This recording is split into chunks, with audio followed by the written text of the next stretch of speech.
લક્ષ્ય ન્યૂઝ, એક નજર, એક લક્ષ્ય. સુરેન્દ્રનગર શહેરમાં કારગિલ વિજય દિવસ નિમિત્તે મશાલ રેલીનું આયોજન. સુરેન્દ્રનગર શહેરમાં યોજાઈ મશાલ રેલી. શહેરમાં મેગા મૂલથી ટાવર ચોક સુધી યોજાય મશાલ રેલી. મશાલ રેલીમાં નાયબ મુખ્ય દંડક જગદીશ મકવાણા, જિલ્લા ભાજપ પ્રમુખ હિતેન્દ્રસિંહ ચૌહાણ સહિત વિવિધ સંસ્થાના આગેવાનો, માજી સૈનિકો સહિત ભાજપના કાર્યકરો રેલીમાં જોડાયા હતા. માજી સૈનિકોના શાલ ઓઢાડીને સન્માન કરવામાં આવ્યા હતા. આર્મીના જવાનો દેશની બોર્ડર ઉપર રાત દિવસ રહીને આપણા દેશની અને આપણી રક્ષા કરે છે.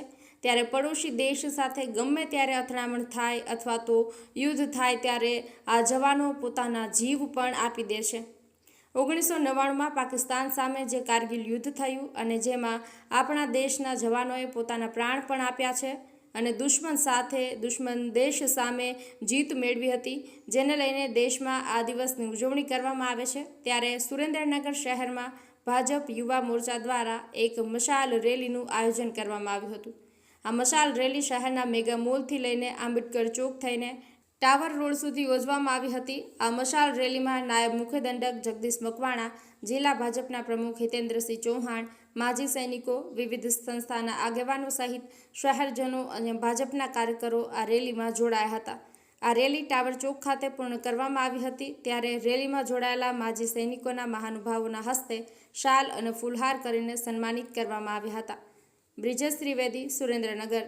26મી જુલાઈ 2025 આજથી 25 વર્ષ પહેલાં આ દેશના એ વખતના તત્કાલીન વડાપ્રધાન શ્રદ્ધેય અટલ બિહારી વાજપેયીજીના નેતૃત્વમાં ભારતીય સેનાએ જે દુશ્મન દેશ પાકિસ્તાને આપણા કાશ્મીરનો જે કારગિલ ભાગ છે એનો કબજો કરેલો, ત્યારે એ કારગિલના યુદ્ધમાં જે ભારતના બહાદુર જે જવાનો છે એણે એ દુશ્મન દેશોના જે સૈનિકો છે એને મારી ખદેડી અને આ 26મી જુલાઈએ એ કારગિલ ઉપર પાછો પુનઃ એ ભારતના જવાનોએ કબજો કરેલ એને 26મી જુલાઈ તરીકે કારગિલ વિજય દિવસ તરીકે મનાવવામાં આવે છે.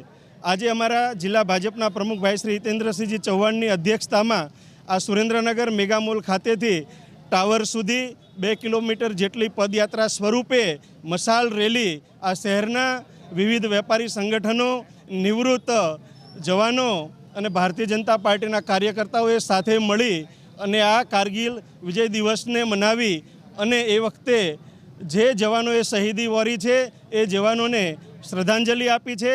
સાથે સાથે જે નિવૃત્ત જે સૈનિકો છે એમનું પણ સન્માન કરી અને આ દિવસે એમને બિરદાવ્યા છે. પુનઃ અમારી ભારતીય જનતા પાર્ટીના તમામ કાર્યકર્તાઓને હૃદયપૂર્વકના અભિનંદન આપું છું અને આ કાર્યક્રમમાં જોડાયેલા તમામ વર્ગના લોકોને હું હૃદયપૂર્વક એમનો આભાર વ્યક્ત કરું છું. વિજય દિવસના ઉપલક્ષે, કારગિલ વિજય દિવસના ઉપલક્ષે ભારતીય જનતા પાર્ટી યુવા મોરચા દ્વારા જે પૂર્વ સૈનિકોનું સન્માન અને સૈનિકોને યાદ કર્યા એ બદલ ભારતીય જનતા પાર્ટી યુવા મોરચાનો અમે ખૂબ ખૂબ આભાર માનીએ છીએ. હું અખિલ ભારતીય પૂર્વ સૈનિક સેવા પરિષદ તરફથી બધા સૈનિકો અને જે પણ કાર્યકર્તાઓ હાજર રહ્યા એમનો આભાર માનું છું. આમ તો આપણે આ ઓપરેશન વિજયમાં જે શહીદી વરી શહીદોને સતત નમન અને જે 1327 જેટલા પૂર્વ સૈનિકો ઘાયલ થયા અને 527 જેટલા શહીદો થયા છે એ બધા શહીદોને નમન. અને આવી રીતે આ દેશની પ્રજા આવી રીતે વિજય દિવસ અને આવા કાર્યક્રમો કરતી રહે, આ એક સૈનિકોનું સન્માન છે. એ બદલ ખૂબ ખૂબ આભાર.